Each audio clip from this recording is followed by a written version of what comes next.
یا تو اس قوم کی تقدیر بدلیں گے یا پھر مٹ کر راکھ ہو جائیں گے۔ کچھ دنوں سے پتہ چلا ہے کہ کچھ لوگوں کو ہماری کام سے بڑی گھبراہٹ محسوس ہوئی ہے، جس کی وجہ سے ہمارے نوجوانوں اور ہمارے لوگوں کو وہ مختلف دھمکیاں دیتے ہیں اور ان پر دباؤ ڈالتے ہیں۔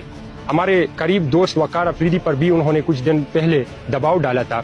میں آپ لوگوں کو یہ پیغام دیتا ہوں، ہمارے ساتھ واپس جانے کا کوئی راستہ نہیں۔ چاہے آپ ہمارے لوگوں کو دباؤ کریں، چاہے آپ ہمارے نوجوانوں کو دباؤ کریں، لیکن ہمارے ساتھ جو ہم فکر اور ہم نظریہ لوگ ہیں وہ ایسے لوگ نہیں ہے کہ آپ ان کو بگائے اور وہ بھاگ جائیں، بلکہ وہ مضبوط ہے اور ان کو اپنی وطن سے محبت ہے۔ وہ ظلم کا ہمیشہ مقابلہ کر سکتے ہیں اور اس کے خلاف ہے، اور ان کو پتہ چلا ہے کہ ہمارے ساتھ کیا ہو رہا ہے اور کیا نہیں۔ لہٰذا میں آپ کو یہ واضح کرتا ہوں کہ آپ جتنے بھی ان پر دباؤ ڈالیں، آپ جتنے بھی ان کو دھمکیاں دیں، لیکن وہ کبھی بھی اپنے راستے سے نہیں ہٹیں گے۔ اور میں اپنی تمام لوگوں کو یہ پیغام دیتا ہوں کہ آپ لوگوں کو گھبراہٹ کی ضرورت نہیں ہے۔ انشاءاللہ ایک دن اس قوم میں شعور آ جائے گی اور سب لوگ اکٹھے ہو جائیں گے اور ظلم کے خلاف ایک پلیٹ فارم پر کھڑے رہیں گے۔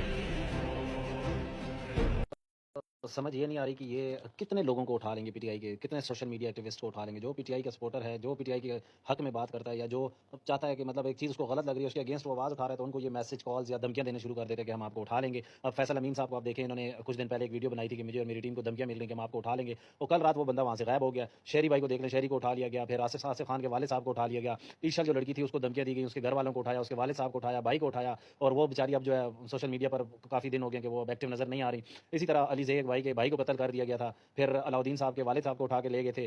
تو کتنے لوگوں کو یہ اٹھائیں گے؟ کس طرح؟ کیا یہ لوگوں کو اٹھانے سے منہ بند کر دیں گے دوسروں کے؟ اس طرح آپ عوام کے دلوں میں اپنی نفرت کو بڑھا رہے ہیں۔ آپ استقامت سے کام لیں، صبر سے کام لیں، بھائی ہوش سے کام لیں کہ کس طرح ہم نے اس عوام کو ڈیل کرنا ہے، کس طرح ان کو ہمیں روک سکتے ہیں۔ آپ کی یہ زور زبردستی کرنے سے اور سوشل میڈیا ایکٹیوسٹ جو ہے وہ ابھرتے ہیں، ان میں غصہ پایا جاتا ہے آپ لوگوں کے لیے۔ آپ جتنا زیادہ یہ ظلم جبر اور زور زبردستی ڈنڈے کی زور پر آپ کرنا، ان کو کنٹرول کرنا چاہیں گے، اس طرح اور ایکٹیوسٹ سوشل میڈیا ایکٹیوسٹ جو ہیں وہ ابھرتے ہوئے آئیں گے اور ویڈیوز بناتے رہیں گے۔ اس طرح آپ زور زبردستی کرنے سے آپ ان لوگوں کو روک نہیں سکتے ہیں۔